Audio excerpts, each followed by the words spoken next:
주께 나가기 원합니다. 하나님, 우리에게 믿음을 더해 주셔서 하나님, 이 마지막 시대를 살아가는 이때에 하나님을 뜨겁게 더 사랑하고 또 이웃을 품는 우리 모두가 되게 하여 주시옵소서.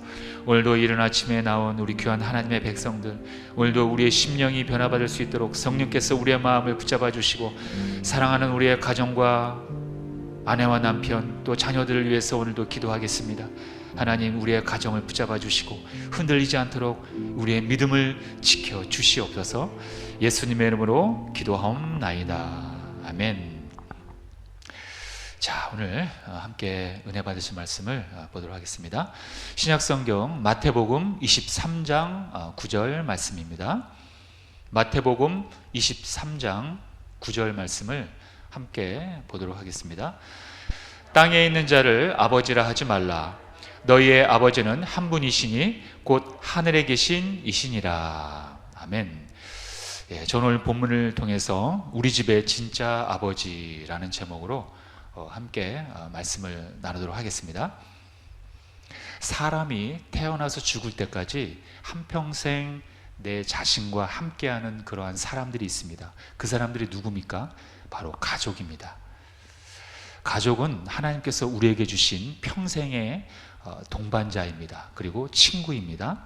또 서로를 이끌고 도울 수 있는 대상입니다. 또 내가 외롭고 힘들 때 의지할 수 있으며 온 세상이 나를 배신한다고 해도 유일하게 내 편이 되줄 수 있는 그러한 대상이 있다면 바로 그 대상이 가족인 것입니다.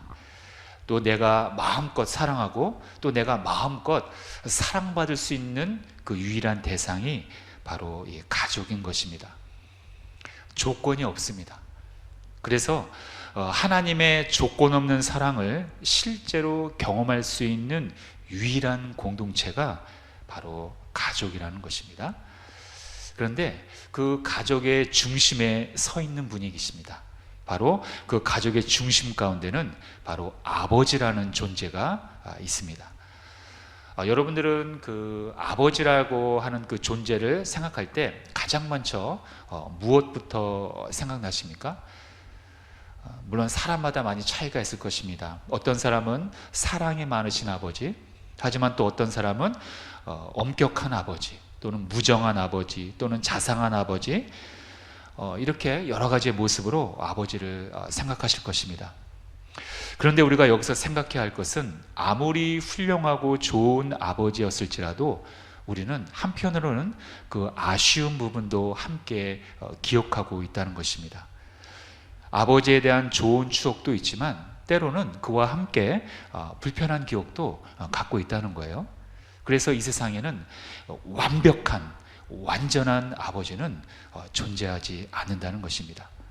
그것은 어느새 부모가 된 내 모습을 볼 때도 마찬가지라는 거예요.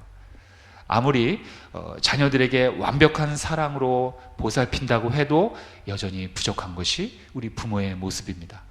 이것이 바로 우리 사람의 한계라는 거예요.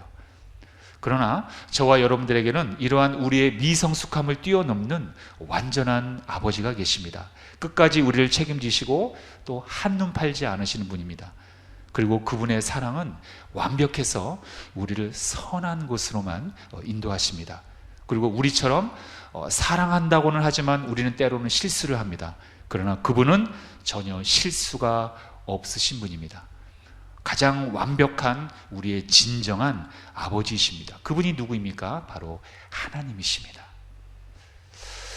그래서 저는 오늘 우리의 완전한 아버지가 되시는 그 하나님의 은혜를 여러분들과 함께 나누고자 합니다.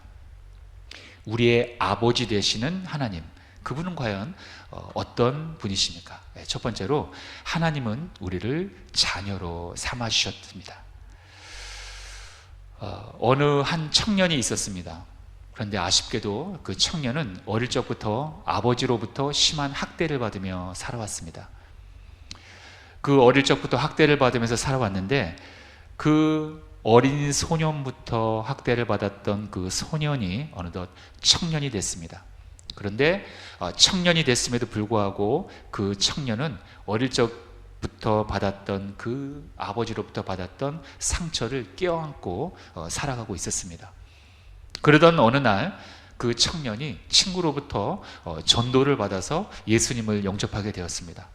그리고 그 이후 청년은 하나님을 열심히 믿고 성실하게 신앙생활을 하게 되었습니다.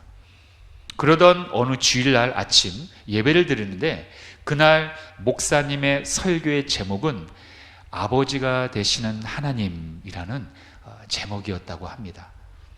설교의 내용은 이러했습니다. 하나님은 우리를 자녀로 삼아 주셨기 때문에 하나님은 이제부터 우리의 아버지가 되신다는 내용이었습니다. 그래서 하나님을 우리는 아버지라고 불러야 한다는 그러한 줄거리였습니다.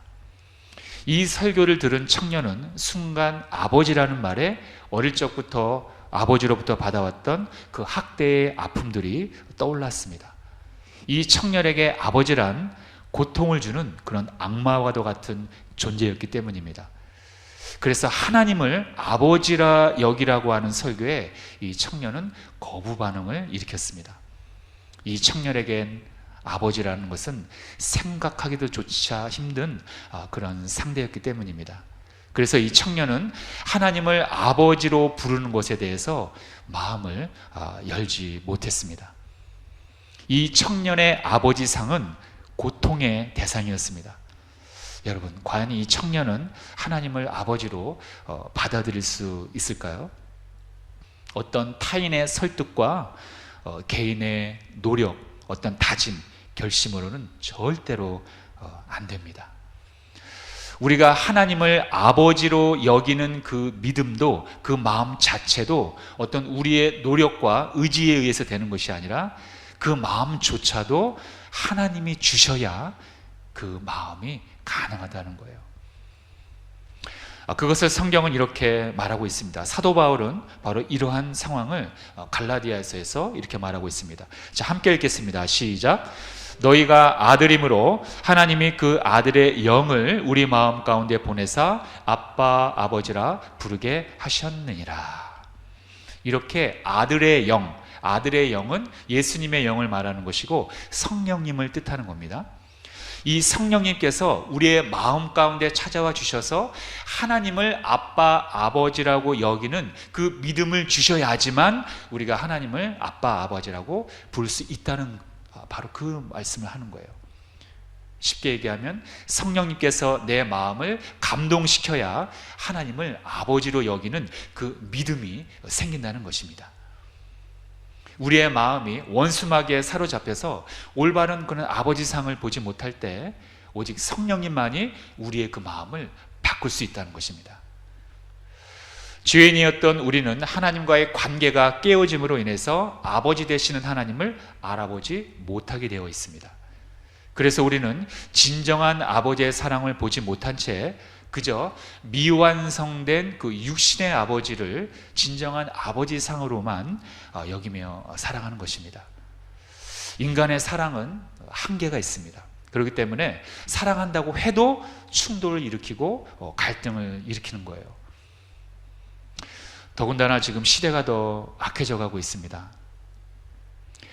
가족 간의 그 불미스러운 일이 정말 요즘 들어서 너무나 많이 생겨나고 있어요.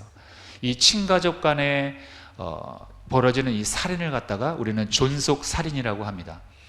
그런데 참이 안타깝게도 이 우리나라의 존속 살인율은 이 외국보다 월등히 높다고 합니다.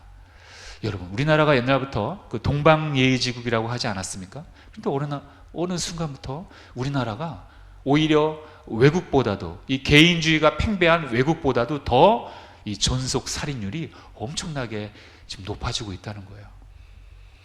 이 전문가들은 그 원인에 대해서 뭐 이런저런 이유들을 참 많이 말합니다. 그러나 우리가 영적으로 보았을 때 결론적으로는 부모와 자녀 간에, 즉 가족 간에 그 중심에 하나님이 빠져 있기 때문에 바로 이러한 엄청난 사건들이 벌어지는 거예요. 가정의 중심에 하나님이 있어야 하는데 어느 순간부터 우리의 가정에서 하나님이 빠져버린 것입니다. 교회를 다니는 그러한 그리스도인들의 가정도 어쩔 때는 예외가 아니라는 거예요. 아무리 예배를 잘 드렸다고 해도 가정에 돌아가서 실제로 살아갈 때 그 하나님을 중심에 모시지 않으면 그 가정은 매주 위험한 가정이 된다는 것입니다. 하나님께서 아담과 하와를 통해서 가정을 만드시고 그 가정을 만드신 주체자인데 그 주체자이신 그 중심에 하나님을 모시지 않는다면 그 가정은 정말 무너지기 쉬운 그러한 가정이 된다는 것입니다. 그래서 우리는 빨리 하나님과의 그 관계가 회복되어야 한다는 것입니다. 어떻게 우리가 하나님과의 관계가 회복될 수 있습니까? 오직 하나, 바로 하나님의 아들 예수 그리스도를 믿고 거듭날 때만 우리가 잃어버린 그 아버지 상을 다시 바라볼 수 있다는 것입니다. 여러분, 그 좀 전에 얘기했던 그 청년은 어떻게 됐을까요? 결국 그 청년은 하나님의 은혜로 하나님의 놀라운 그 사랑을 체험하게 됩니다. 그리고 다행히도 그 성령님의 도우심으로 인해서 하나님을 아버지로 보는 그 영안이 열리게 되었다고 합니다. 여태까지 그 청년은 그 육신의 아버지만이 진정한 아버지 상으로 여기고 살아왔었는데 그것이 아니었구나. 진짜 아버지의 상은, 진짜 아버지의 얼굴은 하나님이었구나. 이거를 그 청년이 그 성령님을 통해서 알게 되었다는 그러한 것입니다. 여러분, 근데 아십니까? 바로 제가 좀 전에 얘기했던 이 청년의 모습이 바로 우리 모두의 자화상인 것입니다. 과거 우리 모두는 다 저나 여러분들이나 하나님과 별개로 살았던, 하나님을 떠난 그런 이방인들이었습니다. 모두 죄의 노예들이었다는 거예요. 그러나 우리가 하나님의 아들인 예수님을 믿고 그로 인해서 하나님도 우리를 예수님처럼 우리도 아들로 삼아주신 것입니다. 예수님 보고 우리를 아들로 삼아주셨다는 거예요. 한마디로 우리를 양자로 삼아주신 것이라는 것입니다. 그것을 성경은 이렇게 말씀하고 있습니다. 사도 바울 역시 로마서 8장 15절에서 자, 함께 읽겠습니다. 시작. 너희는 다시 무서워하는 종의 영을 받지 아니하고 양자의 영을 받았으므로 우리가 아빠 아버지라고 부르짖느니라. 아멘. 우리가 하나님의 아들인 예수님을 믿음으로 인해서 하나님께서 예수님처럼 우리도 여겨주신다는 거예요. 하나님과 예수님의 관계가 아들인 것처럼 우리가 예수님을 믿으면 우리도 아빠 아버지라고 부를 수 있도록 자녀로 삼아주시는 은혜를 주셨다는 것입니다. 여러분, 하나님의 그 은혜라는 것이 무엇입니까? 이 은혜란 무슨 말입니까? 은혜, 받을 만한 자격이 없는 사람에게 주시는 하나님의 선물, 우리는 이것을 은혜라고 합니다. 그런데 우리는 하나님의 그 자녀가 될 만한 선한 모습이 우리에게 없었어요. 하나님을 떠난 그러한 죄의 노예, 그러한 죄인이었다는 것입니다. 그럼에도 불구하고 하나님은 우리에게 은혜를 베풀어 주신 거예요. 우리가 어떤 조건이 되었기 때문에, 어떤 선한 일을 많이 했기 때문에, 착해졌기 때문에, 어떤 선한 좋은 일을 많이 했기 때문에 그래서 받아주신 것이 아니라는 것입니다.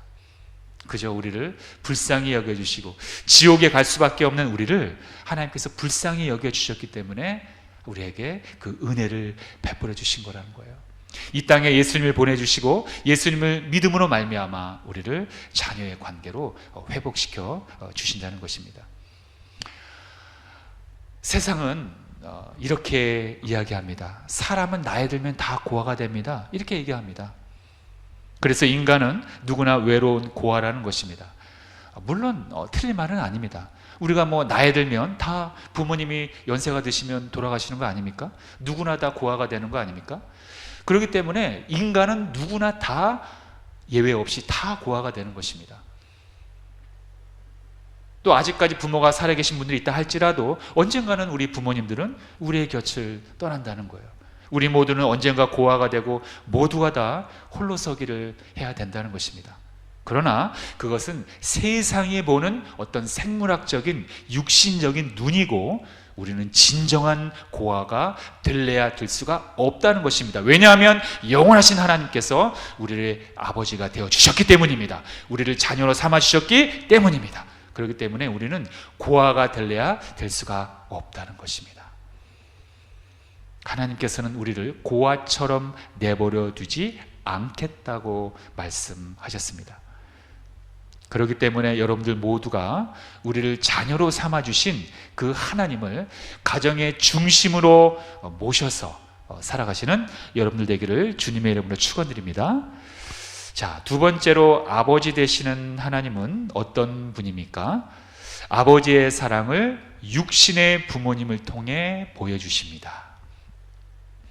자식이 태어났을 때 그냥 그 자식을 내버려두는 부모는 아마 없을 거예요. 부모님은 우리를 아플 때 치료해 주시고 또 홀로 설 수 있도록 교육을 시켜 주시고 또 인격적으로 우리를 성장시켜 주십니다. 그래서 우리가 독립할 수 있도록 성인으로 자라갈 수 있도록 인도해 주신다는 거예요. 여러분, 이 부모가 자식을 사랑하는 이 섭리는 과연 어디에서 오는 것일까요? 그런데 이 섭리는 사람뿐만이 아니라 동물에게까지 적용이 됩니다. 하다못해 우리가 하찮게 여기는 그 민물고기 한 마리라도 자기 새끼를 돌보며 그 자기의 생명까지 바칩니다. 여러분들 그 민물고기 중에서 가시고기라는 물고기가 있습니다. 많은 분들이 아마 아실 수도 있을 거예요. 그 가시고기라는 책이 굉장히 유명한데요. 이 가시고기라는 민물고기는 지구상에 있는 그 생물 중에서 자식에 대한 그 아버지의 사랑이 가장 강한 생명체라고 합니다. 이 가시고기는 바다에서 살다가 해마다 이른 봄이 되면 산란을 하기 위해서 그 하천으로 올라온다고 합니다. 먼저 수컷이 그 새끼를 키울 둥지를 맞는다고 합니다. 그래서 이 둥지가 완성되면은 그때 암컷이 온다고 합니다. 그리고 암컷은 이 수컷이 만들어 놓은 둥지 가운데다가 알을 낳는다고 합니다. 그러면은 이 수컷은, 이 아버지는 혼자 이 둥지 안에서 알을 지킨다고 합니다. 왜 암컷은 떠나갔을까요? 이유는 모르겠습니다. 그래서 이 침략자들이 알을 먹기 위해서 오는 많은 이 천적들을 이 아빠 가시고기가 혼자 다 물리친다고 합니다. 그리고 이 알들이 잘 자랄 수 있도록 둥지 안에다가 새 물을 회전시켜서 물을 또 넣어준다고 합니다. 그리고 잠시도 쉬지 않고 이 새끼를 지켜준다고 합니다. 그런데 이 아버지 가시고기는요, 어느 정도로 쉬지 않느냐? 먹지도 않는데요. 음식을 섭취하지 않는다고 합니다. 참 신기합니다. 자기가 먹지도 않고 이 둥지를 지키는 거예요. 하루 24시간 둥지를 내내 지키면서 이 새끼를 지키는 것입니다. 둥지 안에 그 알을 지키는 데만 전념하는 것입니다. 마침내 알이 부화합니다. 새끼들이 태어납니다. 이 새끼들이 태어나면은 이 새끼들이 또 둥지 밖을 막 나온다고 합니다. 그러면은 이 어미, 이 아빠 가시고기는 이 새끼를 물어다가 다시 둥지 안으로 넣는다고 합니다. 왜냐하면은 아직 나올 때가 안 됐기 때문입니다. 그러던 어느 날 이 새끼들이 어느 정도 자라게 되면은 모두 둥지를 떠나게 된다고 합니다. 그러면 이 새끼들이 어느 정도 자라서 둥지를 떠나가게 되면 그제서야 이 아빠 가시고기는 할 일을 다 하지 않았습니까? 그제서야 죽음을 맞이한다고 합니다. 이 둥지를 처음에 만들 때부터 이 새끼들이 성장을 해서 이 떠나가기까지 약 한 보름간의 기간이 있다고 합니다. 근데 이 보름 동안 아무것도 안 먹는다는 거예요. 그래서 그동안 너무나 지쳐있기 때문에 만신창이가 되어 있기 때문에 이 새끼들이 둥지를 떠나갈 때 이 아빠는 할 일을 다 했기 때문에 둥지 앞에서 죽어간다고 합니다. 그리고 나서 며칠 후가 되면은 이 둥지를 떠나갔던 새끼들이 다시 이 둥지 곁으로 모인다고 합니다. 그 이유는 그 죽어있는 자기 아버지의 죽음을 슬퍼해서가 아니라 바로 아빠 가시고기의 그 몸을, 그 살을 파먹기 위해서라고 합니다. 이처럼 이 아빠 가시고기는 죽어서까지 자신의 몸을 새끼들의 먹이로 내어준다고 합니다. 이것이 바로 이 가시고기의 일생이라는 거예요. 이 가시고기가 정말 이 부성애가 가장 강한 생물이라는 것입니다. 여러분, 이 미천한 민물고기, 이 가시고기 한 마리는 자기 새끼를, 자기의 생명을 바치면서까지 이 보호하는 것에 대해서 이렇게 해야 한다고 누구에게 교육받지 않았어요. 훈련받거나 듣지를 않았다는 것입니다. 그저 본능이라는 거예요. 하물며 하나님의 형상이 들어가 있는 우리들은 오죽하겠습니까? 우리도 이 자녀를 사랑해야 한다는 것, 보호해야 한다는 것, 이것도 우리가 누구에게 교육받거나 훈련을 받아서 우리가 자녀를 아끼는 것이 아니라는 거예요. 우리도 저 가시고기처럼 본능이라는 것입니다. 저 하찮은 짐승이나 우리나 똑같이 본능적으로 우리의 그 자녀를 이끌어 간다는 것입니다. 그런데 제가 하고 싶은 말은 그럼 그 본능은 어디서부터 왔냐는 거예요. 그 본능은 누가 주었냐는 것입니다. 그 본능은 어디에서 공급된 것입니까? 바로 하나님이 주셨다는 거예요. 우리가 자녀를 사랑하는 것은 바로 하나님께서 우리에게 주신 하나님의 형상입니다. 하나님의 여러 가지 형상 중에 하나가 바로 자녀를 사랑하는 그 본능이라는 것입니다. 하나님께서는 당신의 그 본능을, 당신만이 갖고 있었던 그 본능을 모든 생물체에게 주신 거예요. 그래서 하나님은 그것을 우리에게도 주시고 우리가 자녀들을 돌보면서 하나님의 마음을 깨달을 수 있도록 우리에게 선물로 주신 거라는 거예요. 하나님이 도대체 우리를 사랑하는 마음을 우리의 이성으로는 이해할 수가 없을 때가 참 많아요. 그럴 때 여러분들이 자녀를 사랑하는 그 마음을 이해하신다면 조금은 이해가 갈 것입니다. 우리 모두는 하나님의 형상이 우리 안에 포함되어 있기 때문에, 우리의 유전자 안에, 우리의 마음 안에, 영혼 안에 포함되어 있기 때문에 우리가 자녀를 본능적으로 보호하고 사랑하는 것이라는 것입니다. 그러므로 우리 부모는 모두가 하나님의 거울이라는 거예요. 하나님의 사랑을 현실 속에서 실제적으로 우리의 가족 그리고 우리의 이웃들에게 보여줄 수 있는, 나타내줄 수 있는 그러한 사람들이라는 것입니다. 그러므로 여러분들 모두가 하나님의 사랑을 가족들에게 또 이웃들에게 충분히 보여줄 수가 있습니다. 왜냐하면 하나님의 형상이 우리 가운데 있기 때문입니다. 여러분들 모두가 그 자녀를 사랑하는 마음을 자녀들뿐만 아니라 이웃들에게도 보여주시길 바라겠습니다. 자, 세 번째로 우리가 아버지가 되시는 하나님은 어떤 분입니까? 자, 함께 따라하겠습니다. 시작. 하나님은 우리를 기다려 주십니다. 누가복음 15장에 보면은 우리가 탕자 이야기를 알 수 있습니다. 여러분, 그 탕자 이야기의 주인공은 누구입니까? 물론 성경에는 주인공이라는 말은 나오진 않지만 저는 당연히 탕자의 아버지라고 저는 확신합니다. 잘못은 아들이 저질렀습니다. 살아있는 아버지에게 유산을 달라고 합니다. 참 무례합니다. 살아있는 아버지에게 유산을 달라고 하는 것 자체부터가 이 아들이 잘못된 것입니다. 아버지는 그렇지만 아들에게 유산을 줍니다. 아들은 그 아버지의 유산을 갖고 집 밖을 나가버립니다.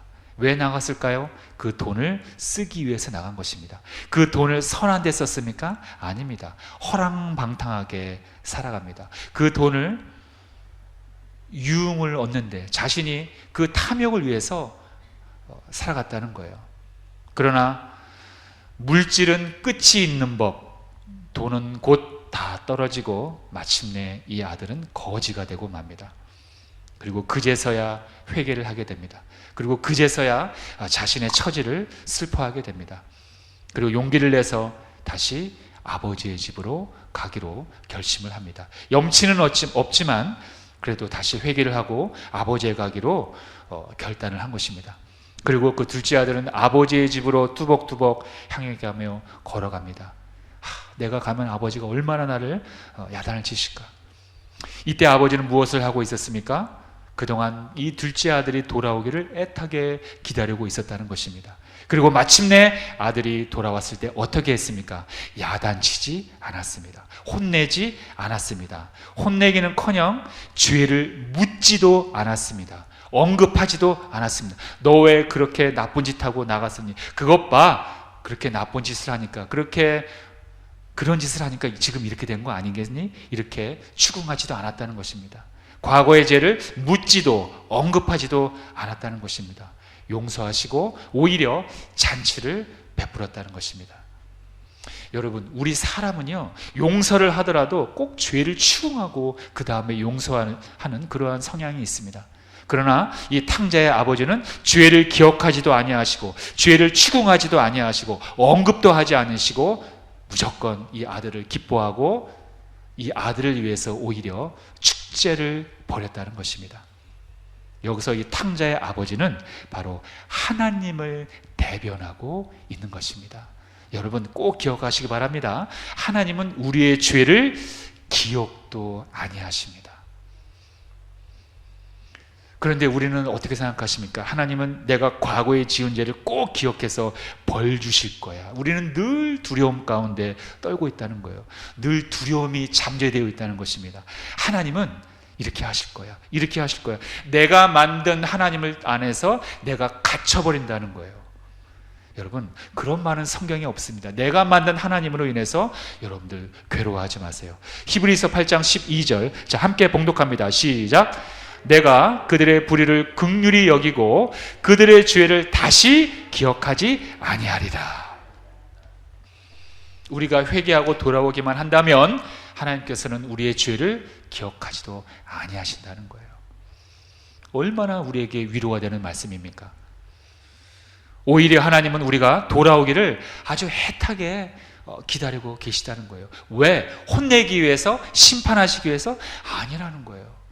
우리를 용서해 주시기 위해서, 우리에게 상을 주시기 위해서, 마치 탕자의 아버지가 소를 잡아서 또 손가락에 반지를 끼우면서 둘째 아들을 기뻐했던 것처럼 우리에게 선물을 주시기 위해서, 용서해 주시기 위해서, 축제를 벌이기 위해서 우리를 기다리고 계시다는 것입니다.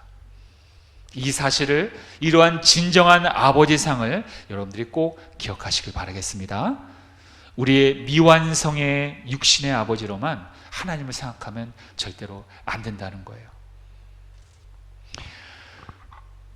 우리의 부모님들은 우리의 곁을 언젠가는 떠나십니다.